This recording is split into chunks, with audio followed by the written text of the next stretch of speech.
Assalamualaikum warahmatullahi wabarakatuh. Perkenalkan, saya Dwiki Maulana. Saya selaku moderator akan memandu jalannya diskusi kali ini. Baik, yang pertama, materi pertama yaitu Nuraini Mutahharoh. Kepadanya kami persilahkan. Baik, Assalamualaikum warahmatullahi wabarakatuh. Di sini saya akan menjelaskan materi tentang manajemen distribusi UMKM. Dalam manajemen distribusi UMKM ini ada beberapa hal yang meliputi. Yang pertama yaitu distributor dan promosi. Dalam manajemen distribusi UMKM, saluran distribusi atau distributor dan juga promosi juga memiliki pengaruh yang besar. Karena dengan adanya distributor yang baik, maka produk yang dihasilkan akan lebih banyak dikenal oleh masyarakat karena memiliki cakupan pasar yang lebih luas dan juga disertai dengan promosi yang baik. Yang kedua yaitu ada teknologi. Jadi semakin berkembangnya teknologi saat ini membuat semakin efektif dan juga efisiensinya dalam mendistribusikan hasil produk dari UMKM. Seperti halnya lewat digital marketing. Jadi konsep pemasaran melalui digital marketing ini lebih melibatkan konsumen dalam menentukan bauran pasar, baik dalam menentukan ide, kualitas merek, sehingga nantinya produk yang akan dibuat oleh UMKM ini bisa lebih sesuai dengan yang konsumen harapkan. Yang ketiga, ada transportasi.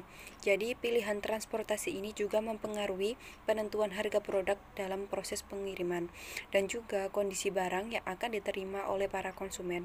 Karena transportasi ini merupakan komponen yang sangat penting dan juga membutuhkan biaya yang cukup besar dalam manajemen distribusi secara fisik.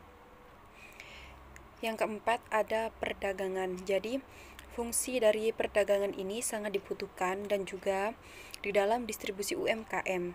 Karena dengan adanya pergudangan ini bisa menjadi tempat barang ataupun produk sebelum dikirimkan kepada konsumen. Dan jika pergudangan ini dilakukan dengan tepat, maka kualitas pelayanan kepada konsumen juga akan meningkat. Kemudian yang kelima, ada persediaan. Jadi tingkat persediaan ini biasanya juga mempengaruhi tingkat kepuasan konsumen. Jadi pengusaha UMKM ini harus bisa mengelola bagaimana persediaan produk tersebut tidak terlalu banyak ataupun tidak terlalu sedikit sehingga produk yang dihasilkan bisa memenuhi keinginan konsumen dan juga bisa mempengaruhi tingkat dari volume penjualan. Kemudian yang keenam ada pengelolaan pesanan. Dalam sistem distribusi dibutuhkan juga pengelolaan pesanan agar setiap pesanan konsumen bisa diproses dengan baik dan nantinya tidak akan mengecewakan konsumen. Sekian dari presentasi saya, kemudian akan dilanjutkan oleh presentator selanjutnya. Baik, pemateri kedua yaitu Devi Ardani. Kepadanya kami persilahkan. Assalamualaikum warahmatullahi wabarakatuh. Di sini saya akan menjelaskan tentang manajemen SDM UMKM. Manajemen sumber daya manusia dapat diartikan yaitu pendekatan strategis untuk manajemen aset yang paling berharga dalam organisasi, yaitu orang-orang yang bekerja di tempat tersebut, yang perseorangan atau berkelompok yang berkontribusi pada pencapaian tujuan yang ditetapkan. Tujuan manajemen sumber daya manusia menurut Armstrong yaitu untuk menetapkan organisasi mendapatkan dan mempertahankan tenaga kerja yang kompeten, bertanggung jawab, serta bermotivasi tinggi yang dibutuhkannya. Dalam manajemen SDM UMKM, yang pertama ada perencanaan SDM. Perencanaan SDM yaitu deretan aktivitas yang dilaksanakan demi antisipasi ketentuan di masa mendatang serta untuk melengkapi keperluan para pekerja yang diakibatkan oleh kondisi tersebut. Menurut Jackson dan Schuler, perencanaan sumber daya manusia memerlukan langkah-langkah tertentu. Yang pertama ada penggabungan dan analisis data untuk memprediksi permintaan dan stok sumber daya manusia yang diharapkan untuk merencanakan bisnis masa depan. Yang kedua, menumbuhkan target perencanaan sumber daya manusia. Yang ketiga, ada mempersiapkan juga mengaplikasikan program yang bisa memudahkan organisasi untuk mewujudkan tujuan perencanaan sumber daya manusia. Dan yang terakhir, mengontrol dan penilaian program-program berjalan. Adapun kendala-kendala dalam perencanaan sumber daya manusia. Yang pertama, standar kemampuan sumber daya manusia. Yang kedua, ada sumber daya manusia, yaitu makhluk hidup. Yang ketiga, ada situasi sumber daya manusia. Yang keempat, ada kebijakan perburuhan pemerintah. Kemudian, ada analisis pekerjaan. Menurut Noh, analisis pekerjaan yaitu metode untuk mendapatkan keterangan secara rinci tentang pekerjaan. Metode pembentukan analisis ini menyangkut keterangan pekerjaan tentang durasi yang dibutuhkan untuk mengatasi pekerjaan tersebut. Metode kerja agar para pekerja bisa menyelesaikan dengan tepat waktu, keterampilan atau keahlian yang dibutuhkan, attitude kerja karyawan yang sesuai untuk ditempatkan di dalamnya, dan proses penyelesaian pekerjaan. Adapun tujuan dari analisis pekerjaan yaitu yang pertama ada job description, yang kedua ada job classification, yang ketiga ada job evaluation, yang keempat ada job design structuring, yang kelima ada personal requirement atau specification, yang keenam ada performance appraisal, yang ketujuh worker training, yang kedelapan ada worker mobility, yang kesembilan ada human resource planning, yang ke-10 ada efisiensi, yang ke-11 ada safety, dan yang terakhir legal atau quasi legal requirement. Kemudian ada orientasi.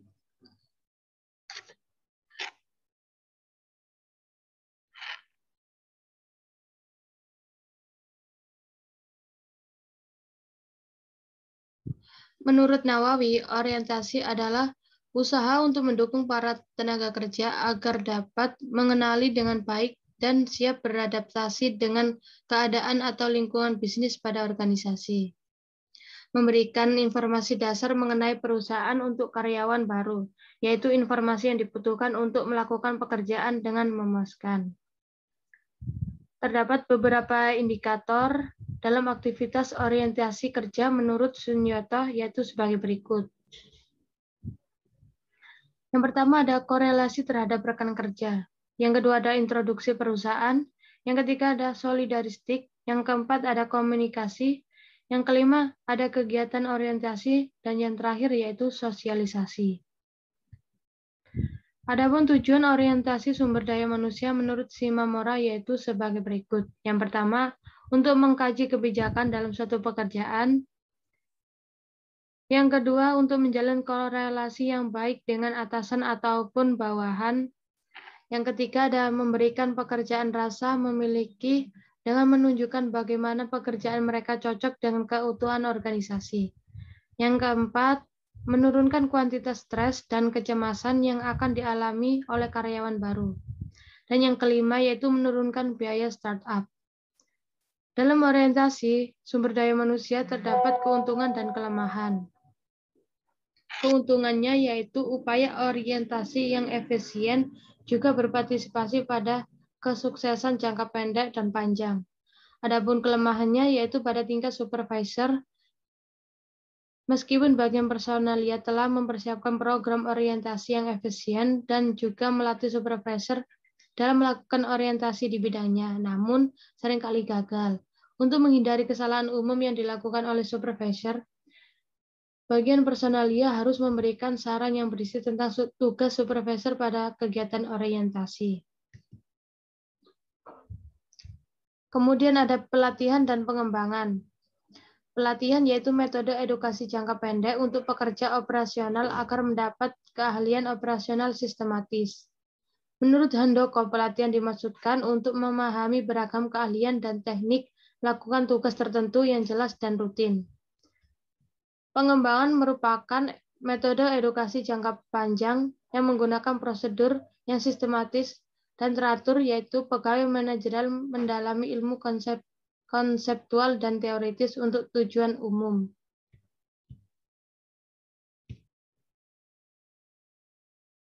Pelatihan dan pengembangan adalah cara untuk mengembangkan standar dan kinerja karyawan dan untuk memperkecil kesenjangan antara kecakapan karyawan dengan apa yang diinginkan organisasi. Adanya program pelatihan dan pengembangan sumber daya manusia sebagai suatu kegiatan yang tidak dapat dipisahkan dari manajemen sumber daya.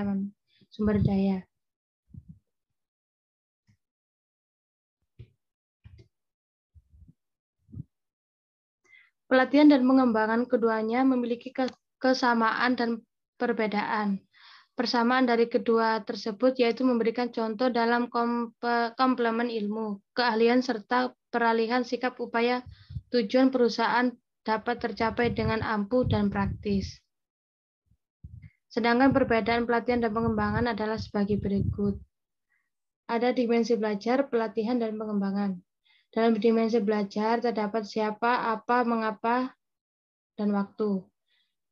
Dalam pelatihan tidak ada pimpinan. Kemudian ada pengembangan, ada pimpinan.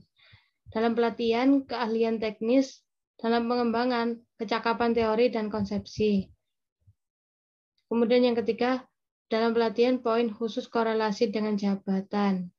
Dalam pengembangan yaitu tujuan umum. Dan yang terakhir, dalam pelatihan yaitu jangka pendek dan pengembangan yaitu jangka panjang.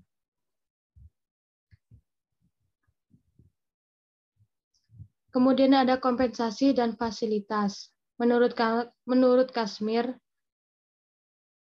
kompensasi yaitu remunerasi yang diberikan perusahaan kepada karyawannya, baik berupa uang maupun non-keuangan.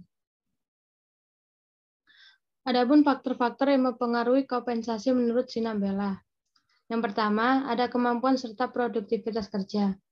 Yang kedua, ada kinerja membayar. Yang ketiga, ada kesediaan membayar. Yang keempat, ada pasokan dan permintaan pegawai. Yang kelima, ada serikat tenaga kerja, undang-undang, dan kebijakan yang berjalan. Menurut Bukhari, dalam Haryana et al. Definisi fasilitas adalah penyedia peralatan fisik untuk memberi keluasan bagi penggunanya, agar kebutuhan pengguna fasilitas tersebut terpenuhi. Fasilitas kerja yaitu sebagai faktor pendukung tujuan perusahaan dan bisa berkontributif melancarkan kewajiban yang dikerjakan sehingga pegawai bisa melakukannya sesuai yang diinginkan dan memperoleh kepuasan kerja bagi pegawai.